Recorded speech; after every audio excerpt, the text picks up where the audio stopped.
Welcome back to Warner Studios. My name is John, and during the past week I worked quite a lot on the shipbuilding system, so it's probably about time that I go a little bit more in depth about that whole system and the story behind it. For that we need to dive in a little bit into the past of this game.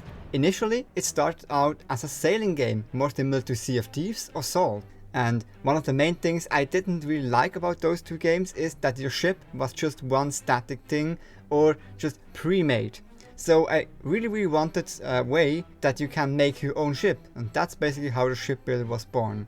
Now the initial inspiration for the Shipbuilder came from the game Worlds Adrift, where you had also this wireframe editor where you made the basic wireframe and then you put on some panels, the hull basically, and also like decorations and so on.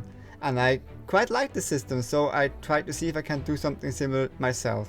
And this is basically how Sou'wester was born. I tried to make something similar, and well, after some time and some iterations I had something I was quite happy with.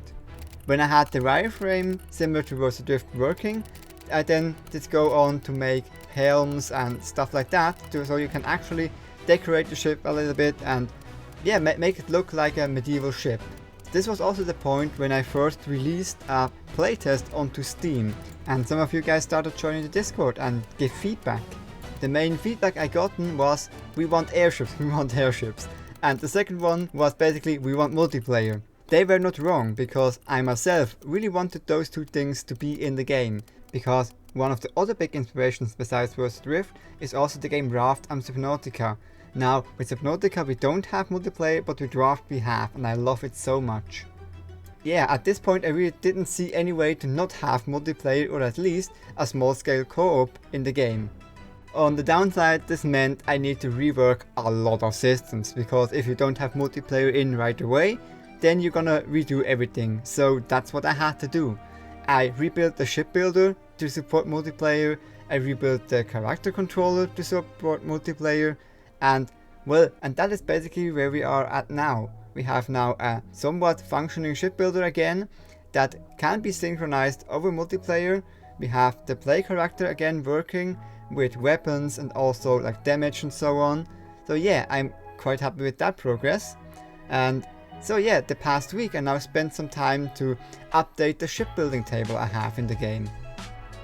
Now when looking for inspiration, I online found some picture of a table that someone made where he built his RC ships, and I think, well, that fits quite well to my game. So you could have a little small scale replica of your ship inside your ship, and I just loved the idea and I went with it from there on. Now one of the things that is not yet in game yet, but I would really love to do in the future, is that this table also displays enemies that are nearby and also like damage your ship took. So if your hull was damaged, you can actually see where on your ship that damage is, so you don't miss it.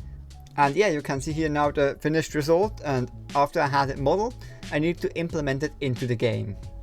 Now when importing I had some issues with the UVs not being correctly displayed, which resulted out of a wrongly set setting when importing, but after I found that finally, after some hours, then I was good to go and I had the model finally into the game. After that something funny happened. I just want to see how the model looks and so on, and I started like playing around and I just started building a ship. And I completely forgot my time and spent hours on it, just building here, building there, and yeah, just building a ship. And this is a really good sign to me, because it shows that at least the shipbuilding seems to be fun. It is fun enough for me personally to forget the time. Now as you can see here, in the end I just put in a capsule quickly to symbolize, or as a placeholder for the balloon, because that system is still in development and yeah, I'm still debating on how I want to do it. Now as we are on the topic of the balloons, it's maybe also a good time to speak about how ships even float. Compared to how, for example, Worlds Adrift did it with a core that basically makes your ship float, in Sou'wester we're still gonna need a gas ball or a balloon that has some gas in it. And similar to real life, I just have a gas that is lighter than air.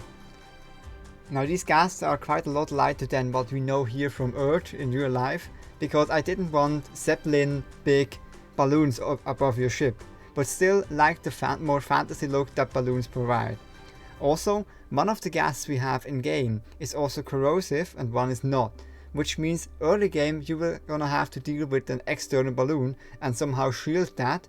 Then late game you can transition to more Iron Chad-like and more like submarine-like ships that have the gas inside the ship, because you can basically walk inside the balloon and use that as your space too. And you can see what it roughly could look like in this crystal biome concept here. So yeah, I hope this all gave you a little bit of an insight into the shipbuilding in my game.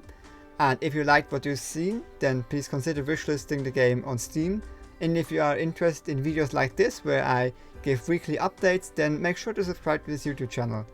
And with that all said, thank you very much for watching, and I hope I see you next time. Bye!